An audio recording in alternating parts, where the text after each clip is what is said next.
Let's head to Bob Prisbillo for our opening question. Well, Lon, not much more you really could have asked for out of that first week. What do you feel you really learned the most about your team through those two games? Really, the TCU. There's a ton of learning opportunities in that TCU game, especially. I thought we learned a lot actually from the first half. Didn't play the first half nearly as well as we did the second. I think at halftime, guys realized what we didn't do that we'd been doing in practice, and then I thought in the second half, especially defensively, much better. Covering the ball screen. I thought when we kind of covered it the way we wanted to in the first half, we were fine. And the times when we weren't in position to do that, it seemed like we had a lot of breakdown. Second half, not so much. Much better, much more solid. But learning the guys again. For the second game, on the road, a conference game. I think you're right. We couldn't have asked for much more. In terms of getting the result we wanted, but also learning a lot from that game. Then heading into Wednesday, first real road trip, you get all worried about your protocols, about the safety or anything of that nature? Well, concerned for sure to keep doing what we need to do. That is going to be the case all year. You can't have any casual moments where, all right, we've been safe for a couple weeks, 3 weeks, whatever. So now we can go, hang out at a party or something. We got to continue to do the things that we know give us a better chance to avoid any, bad results. So we'll be worried, concerned, whatever the word is, about that all year long. That's the nature of the COVID season. It's going to be basketball season is going to be like that. Next, we'll go to Joe Bettner. Hey, Lon. Davion talked about how much he worked on his jump shot. Was it pretty apparent from when you guys got him back in the gym how improved that was? I mean, he looks like he's taking smarter shots. It looks like his jump shot's been a lot smoother through these first two games. It really has been. It's been great to see. As Davion said, he worked a ton during that 4 or 5 months since last year. No one's putting more time in than Davion is in the gym. So great to see him get those results. We need that from him.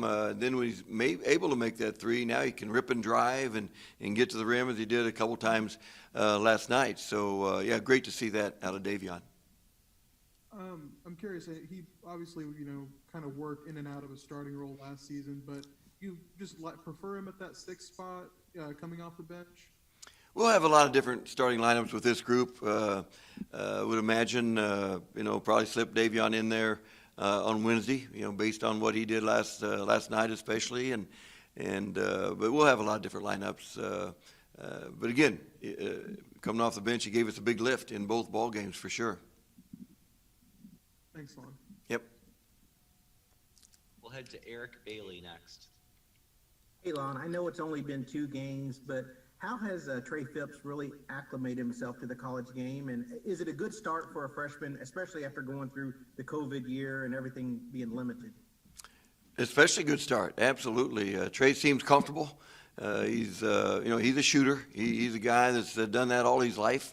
And I've really been pleased that, he's really taken on the same role here as he did in high school. So he didn't step back and say, maybe I shouldn't be doing this. I mean, his mentality is to catch it and shoot it, which has made him effective throughout his life and throughout his basketball career.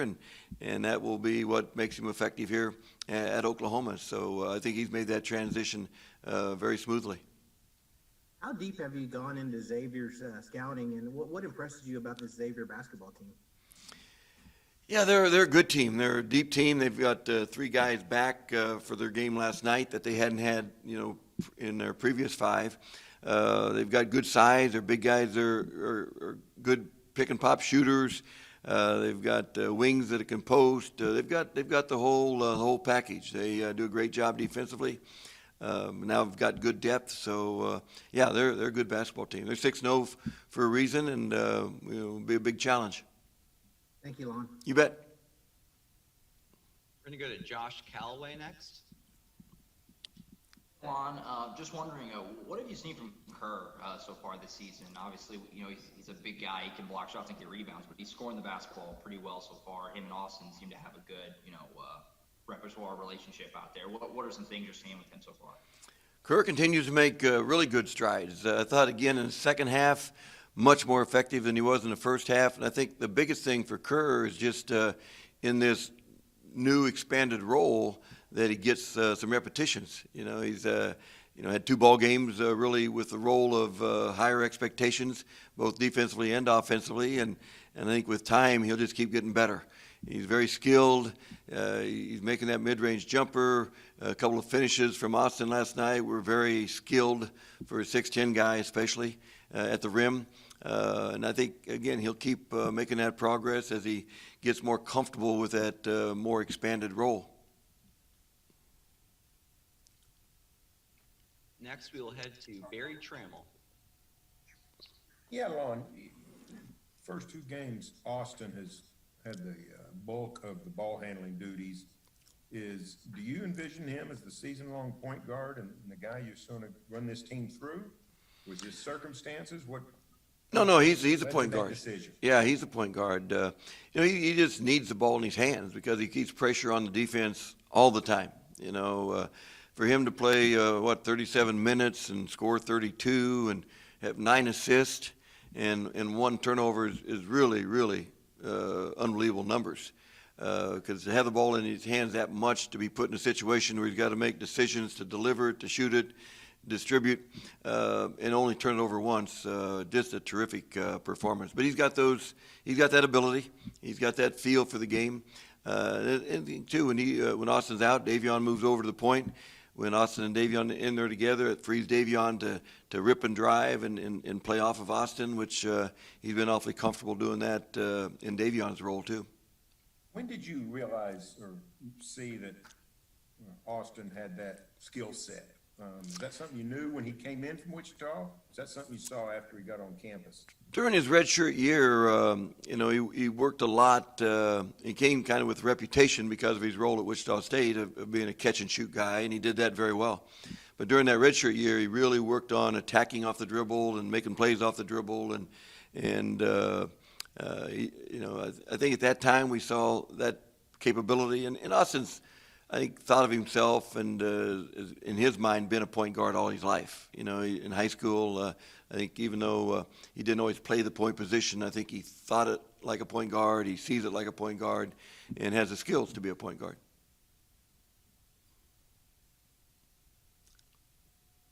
We'll head to Jacob Unruh next. Lon, now that you had your first road trip, how was traveling in this era?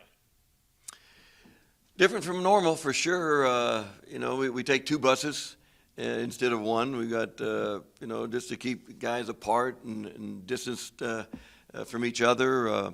The meals, of course, are, we're spaced out. We're social distancing all the time, wearing masks all the time. Obviously, it's, there's not any sightseeing, not that there is, in a typical conference game, but sometimes in non-conference, if you go to someplace, you maybe take in a sight or 2 from an experience standpoint, and there's none of that on the horizon. So different for sure, but that's the way it is, and guys will adjust to that. So with that, have you noticed the crowds much, the difference in that? Well, for sure. There wasn't a big crowd there last night. There's not going to be a big crowd anywhere, I guess. At our home games, there's not going to be a big crowd. I think in a case like yesterday, when you asked that question, is the first time I thought about a crowd even being there. It wasn't like there was any influence on the game from a crowd standpoint. So that'll be different for sure. And real quick, what's it like coaching with the spread out bench? How does that change kind of how you coach in the game? You might be looking for players or what? Well, that's for sure. You're looking down the bench, and you got to find out which seat they're located in, because they all go to the same seat every time, same chair every time, for safety reasons. But communication is a little bit more difficult. You're not able to just turn over your shoulder and talk to 3 or 4 of them at once. You have to walk around and they're in mask, and you're in a mask, so you have to make sure you get close enough, to communicate and to hear each other. Thanks, Lon. Yep. Next, we'll go to Myron Patton. Lon, I apologize if you hit on this. I jumped off another Zoom. I heard you guys talking about Austin playing the point. Is this it all kind of like, I go back to your 2016 team when people kind of looked at Jordan Woodard, he's your point, but you put Isaiah Cousins on point and Woodard played off the ball, and obviously that was a great team or whatever. Is this kind of a little bit the same? Because I think people kind of look at Davion Harmon as a point, but it's Reeves who's running things.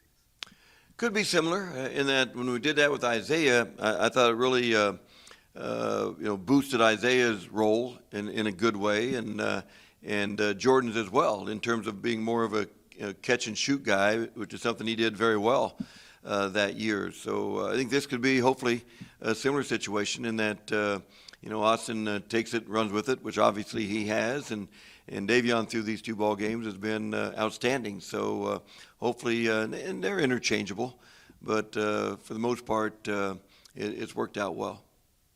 How much, it's just 2 games, but it looks like Austin, I noticed in the UTSA game, he missed some shots, some makeable shots, but he didn't force the action.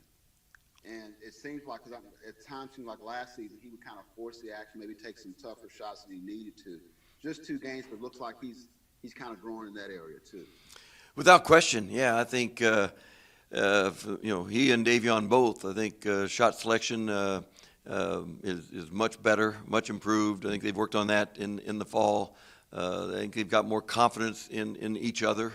The extra year of experience, awareness of each other. I think both are doing a good job with selection. We have time for one more question, and we'll go to Ryan Chapman for that. Hey, Lon, Brady had kind of a slower start yesterday than he did obviously against UTSA, but you really worked that inside game with him a lot. Is that something you look forward to doing a lot more this year? Maybe if he kind of starts off slower? When people put their